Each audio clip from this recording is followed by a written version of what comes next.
குளிக்க சீவியது நீ கொடுக்க சிந்தியது ரத்தமல்ல எந்தன் உயிர்தான்.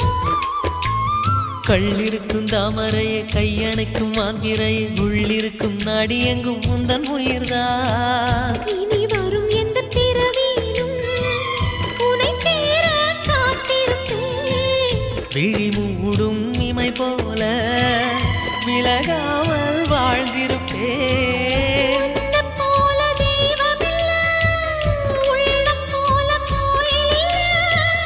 தினந்தோறும் அர்ச்சனைதான், எனக்கு வேறு வேலை இல்ல. நன்றி சொல்ல உனக்கு வார்த்தை இல்லை எனக்கு, நான் தான் மயங்குறேன். என்னுடைய மனச தந்துவிட்ட பிறகும் ஏம்மா கலங்குற?